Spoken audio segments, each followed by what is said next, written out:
Welcome to White Shadows. Today I'm going to tell you about the horrors of Bhangarh Fort. It has many chilling experiences, from which I bring you the 3 extreme scary stories that bring chills through your bones. Keep your earphones on and lights on. So here it goes, the first tale. It was a dark, moonless night, the kind that felt heavier with the weight of silence. The air was dense with a mysterious chill, which seemed to creep up your spine, causing goosebumps to spread across your skin. A group of college friends with a thirst for adventure had come to explore the infamous Bhangarh Fort. Known for its ancient legends and eerie reputation, it was a place many locals avoided after sundown. But this group of thrill-seekers was not afraid. They had heard the stories about the spirit of a princess, a sorcerer, and the curse that haunted the fort. But they did not believe in ghosts, or so they thought. The group reached the fort just as the evening shadows began to stretch longer, the walls of the fort looming ominously in the growing dusk. The ancient stones of the fort, weathered and cracked, seemed to whisper forgotten secrets in the wind. Their first instinct was to snap pictures and take videos of their surroundings, documenting their daring adventure. They walked through the massive entrance, their footsteps echoing in the empty space, which once had been full of life. But as they ventured deeper into the ruins, something felt off. The temperature had dropped suddenly, and the laughter and excitement they felt earlier began to fade into uneasy silence. One of the members, Rajiv, took out a flashlight to guide their path, but the beam flickered and died instantly, as if it had been consumed by the dark air surrounding them. Rajiv cursed under his breath and tried to turn the flashlight back on, but it wouldn't budge. "Okay, this is weird," said Priya, the most superstitious of the group. "I've heard that the fort has a lot of strange occurrences." The others laughed it off, trying to make light of the situation. But Priya's unease only grew as they ventured deeper into the fort. It wasn't just the oppressive darkness or the eerie silence that unsettled her. There was something else, a feeling, a presence that was too heavy to ignore. Her gut told her that they were not alone. As they moved forward into a dilapidated chamber, the air seemed to thicken, and the walls themselves seemed to pulse. The strange sounds, faint whispers, like the soft sound of distant chanting, seemed to echo through the broken halls. Priya's anxiety surged, but she held her ground. She wasn't going to let her fear ruin the fun. She was just about to say something to reassure herself when she heard a noise from behind them, a soft, almost imperceptible scraping sound. They all froze. "What was that?" Rajiv whispered, his voice barely audible. "Probably a rodent," Arvind said, trying to brush it off. But there was a tremble in his voice too. Suddenly there was a sharp, piercing screech from somewhere in the distance. It sounded like metal scraping against stone, and the noise reverberated through the walls, sending a shiver down their spines. "Let's get out of here," Priya said, her voice rising in panic. The group turned to leave, but the air around them seemed to thicken even more, as if the fort itself was keeping them inside. They tried to retrace their steps, but the hallway seemed to stretch longer, the once familiar paths now becoming labyrinthine and unfamiliar. It felt like the walls themselves were moving, closing in on them. Panic set in as their phones began to lose signal one by one. They were lost. In the distance, they could hear something else now, a soft, mournful wail that seemed to come from somewhere deep within the fort. The sound was haunting, an anguished cry that echoed through the stones, seeming to reverberate from the very ground they walked upon. It felt as though the wail was calling to them, beckoning them deeper into the fort's cursed heart. Who is that?" Arvind whispered, his voice quivering. Priya, her eyes wide with fear, looked around wildly, her mind racing. "It's the princess. The story, the one about the curse. It's true." The others looked at her in disbelief, but as the wail grew louder, they began to realize she might not be wrong. According to legend, the princess of Bhangarh was once cursed by a sorcerer after she had rejected his advances. In a final act of vengeance, the sorcerer cast a spell that sealed her fate, ensuring she would never find peace even in death. The sound of the wailing grew more intense, as though the spirit of the princess was drawing nearer. It felt like the walls were closing in, the air growing thick with malevolent energy. Suddenly, Rajiv screamed, his body jerking as though something unseen had grabbed hold of him. The others rushed to him, but his eyes were wide, staring into nothing as if he had seen something beyond their understanding. What happened to him?" Arvind cried, trying to shake Rajiv awake. But Rajiv's body remained stiff, his pupils dilated with terror. His voice, when he finally spoke, was not his own. "The princess, she calls for you?" Rajiv whispered in a voice that was not his own, his voice distorted and low. The group backed away, heartbeats pounding in their chests, as Rajiv's body was overtaken by some unseen force. They could feel a presence now, one that loomed behind them like a shadow. The wail grew deafening, and just as quickly as it had started, the ground beneath them began to shake violently. "Run!" Priya screamed. They bolted toward the exit, fear propelling their every step. The walls seemed to warp and bend as if trying to prevent their escape. The wail was now right behind them, a cold wind wrapping around their bodies as they ran, their lungs burning with terror. Finally, they burst through the exit of the fort, gasping for breath. The cold night air hit them like a slap in the face, and they turned to look back at the fort, which stood silent once again as though nothing had happened. Rajiv collapsed on the ground, gasping for air, but he had no recollection of what had happened. The group didn't dare look back, but they could all feel the eyes of the princess watching them as they fled. From that night on, Rajiv was never the same. He spoke of whispers in his ear at night and strange figures standing at the foot of his bed. But he would never venture back to the fort again. Neither would any of the others.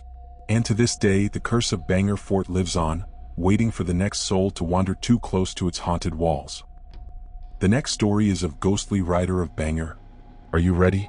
So let's move on. It was an unusually cold evening when Aniket, a solo traveler and photographer, decided to visit Bhangarh Fort. He had heard numerous stories about its eerie reputation, but to him they were just myths, exaggerated by local folklore. He had an insatiable curiosity about the paranormal, and the idea of documenting the fort's haunted history seemed like the perfect challenge for his next photography project. Aniket arrived at the fort just as the sun dipped below the horizon, casting the ruins in long shadows. The sight of the fort, its dilapidated towers and crumbling walls, seemed almost otherworldly in the dimming light. But to Aniket, this was an opportunity to capture something unique with his camera. As he made his way deeper into the fort, his heart began to race with excitement rather than fear. The wind howled through the empty halls, and the air felt heavy with history. Despite the eerie atmosphere, Aniket couldn't shake the feeling that something was watching him. Ignoring the growing unease, Aniket set up his camera in the heart of the fort, determined to capture the perfect shot. As he adjusted his lens, he noticed something strange, a figure moving in the distance just beyond the crumbling walls. It was a man on horseback riding slowly through the ruins, but the figure seemed unnatural, almost ghostly.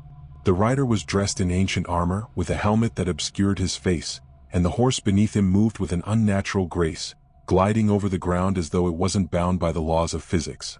Aniket squinted, his heart skipping a beat. This must be a local reenactor, he thought. The idea of an old film set crossed his mind, but there was something about the figure that unsettled him. His instincts screamed at him to turn away, but he couldn't resist the pull of his curiosity. He raised his camera and snapped a picture, his fingers trembling slightly as he did so. The flash of the camera illuminated the rider for just a moment, revealing something far more terrifying than Aniket could have ever expected. The rider's face was a blur, as if the camera couldn't focus on it. His body, too, seemed almost translucent, like a mirage. The air around the rider crackled with energy, and in that brief flash, Aniket saw something that made his blood run cold. The horse's hooves were not touching the ground. The rider was floating, and the eerie glow surrounding him seemed to emanate from the very fabric of the night itself. Before Aniket could react, the figure disappeared, vanishing into the darkness of the fort's corridors. Shaken, Aniket lowered his camera. He couldn't explain what he had just witnessed. His mind raced as he tried to rationalize the event, but deep down he knew something unnatural had just occurred. The sense of dread that had started to creep over him now consumed him entirely. He quickly packed up his equipment, determined to leave before night fully fell. But as he turned to walk back toward the exit, something strange happened. The wind picked up, howling through the fort's empty halls with a ferocity that made it sound like a storm had suddenly descended. The ground beneath his feet seemed to shift, and the air grew cold, colder than it had been just moments before. His breath fogged in front of him as if the temperature had dropped by several degrees in a matter of seconds. Aniket's footsteps echoed loudly as he hurried through the ruins, but the farther he walked, the more disorienting the place became. The walls, once familiar, now seemed to twist and bend in impossible ways, and the path that he had taken seemed to stretch on endlessly, as though the fort itself was shifting to keep him inside. Just as he was about to lose his bearings, he heard the sound of hooves, slow, deliberate, and rhythmic. The unmistakable sound of a horse trotting on stone. Aniket froze, his heart racing in his chest. He turned, half expecting to see the ghostly rider again. But this time the rider was closer. Much closer. The horse's hooves rang out louder now, and Aniket could feel the presence behind him. He dared not look, but the sound was unmistakable. Someone was riding up behind him, slowly, as though savoring the terror in Aniket's heart. With a final burst of adrenaline, Aniket turned and sprinted toward the exit. But as he ran, the sound of hooves grew faster, more urgent, as though the rider was chasing him. The air grew thicker, and the wind began to scream in his ears. The stone walls around him seemed to narrow, the entrance he had seen earlier now farther away than it had ever been. Aniket's breath came in short, desperate gasps as he ran, the sound of hooves echoing in his mind. He dared not turn around, but he could feel the rider gaining on him, the temperature around him dropping even further. Just when he thought he couldn't run anymore, the sound of hooves suddenly stopped. Aniket stumbled to a halt, his chest heaving with exertion. He looked around, his heart pounding in his ears, but the rider was nowhere to be seen. The fort was completely silent now, as though nothing had happened. He stood there, trembling with fear, trying to convince himself that it was just a hallucination. But deep down, he knew what he had experienced was no illusion. He turned and continued toward the exit, this time not daring to stop until he was safely outside the fort's cursed walls. As he crossed the threshold, he glanced back one last time, and in the dim light of the evening, he saw something that made his blood run cold. The rider was standing at the entrance of the fort, watching him. The figure remained motionless, the eerie glow surrounding him illuminating his ghostly form. His helmeted face remained obscured, but Aniket could feel the weight of his gaze, as though the rider was waiting for him to make the next move. Without another thought, Aniket bolted, not stopping until he had left the vicinity of the fort entirely. To this day he refuses to talk about the incident, but he has never returned to Bhangarh Fort. The eerie image of the ghostly rider continues to haunt him, and sometimes when the wind howls late at night, he can still hear the sound of hooves, slowly, deliberately following him in the darkness. The last but not the least. This story is of a horrifying echoes inside the walls of Bhangarh Fort. Don't listen to it alone. It was a quiet, foggy morning when Meera, a young woman from Jaipur, set off for an impromptu visit to Bhangarh Fort. She had read about its haunted reputation and was both intrigued and skeptical. A lover of history and an avid photographer, she thought she could use the visit as an opportunity to capture the fort's haunting beauty in her camera's lens. But what she didn't realize was that the fort wasn't just a subject to photograph, it was an ancient prison for the lost souls who still roamed its ruined halls. Meera arrived in the early afternoon, with the fort bathed in the soft golden glow of the sun. From a distance, the fort appeared calm and serene, like a monument that had long since given up on trying to conceal its dark secrets. The locals had warned her not to visit after sunset, but Meera wasn't one to believe in superstitions. She entered the ruins alone, her camera in hand, eager to explore. As she wandered through the decaying corridors, the stone walls felt cold under her fingers. A heavy silence surrounded her, and the further she ventured into the fort, the more disconnected she felt from the outside world. It was as though time itself had forgotten this place. Each step she took felt like an echo reverberating through a forgotten past. But the deeper she went, the more uneasy she felt. The air grew heavier, pressing down on her chest, and she could hear something, whispers, soft at first, then growing louder as if multiple voices were calling to her. "Who's there?" Meera called out, her voice trembling slightly, though she tried to mask it with bravado. She scanned her surroundings, but there was no one. The voices faded, and the eerie silence returned. Meera continued to move deeper into the fort, the whispers still lingering in her mind. She reached a large, decrepit hall, its once grand columns now half buried in the earth. Her camera clicked incessantly, capturing the emptiness, the ruin. But suddenly something felt wrong. The temperature dropped sharply, and Meera's breath came out in visible clouds. A cold gust of wind slammed into her, rattling the walls of the fort. She turned, but no wind should have been able to blow so forcefully within the fort's interior. And then she saw it. A shadow moved across the far wall, impossibly tall and wide, stretching out like a monstrous figure. Meera's heart hammered in her chest. It wasn't a trick of the light. The shadow moved independently, as if it had a mind of its own. She froze, paralyzed by an overwhelming sense of dread. Before she could react, the whispers returned, louder than ever, now a chorus of voices, all calling her name. They grew frantic, panicked, filled with urgency. "Meera! Run, Meera! Run!" The voices screamed. Terrified, Meera turned to flee, but something grabbed her ankle. She screamed, stumbling forward, but the grip on her leg tightened, pulling her back into the darkness. She tried to kick free, but the invisible force held her with the strength of 100 hands. As she fought, the room around her began to twist, the walls warping and bending as though they were alive. The floor beneath her cracked open, revealing an abyss that seemed to stretch into infinity. Mira's breath came in short gasps as she tried to claw her way forward, but with every desperate attempt to escape, the darkness pulled her deeper. The whispers were now screams, echoing all around her, each one more terrifying than the last. "Help us. Set us free. Don't let it take you." In a frenzy of terror, Mira finally broke free of the force pulling at her leg. She scrambled to her feet and sprinted, not caring about the direction she was running in, just desperate to escape the unseen force that seemed to chase her. But no matter how fast she ran, the walls of the fort continued to distort, the halls stretching and shifting. Her path became a never-ending maze. The very fort itself seemed to be alive, trapping her within its cursed walls. The voices weren't just whispers anymore, they were shrieks, loud and agonizing. "You cannot escape," they howled. "We are all trapped here, Mira. You'll never leave." A cold, clammy hand brushed her cheek. She spun around, heart thudding in her chest, only to find nothing there. Her mind was unraveling and she couldn't tell what was real anymore. Then, in the distance she saw it, a figure standing in the shadows.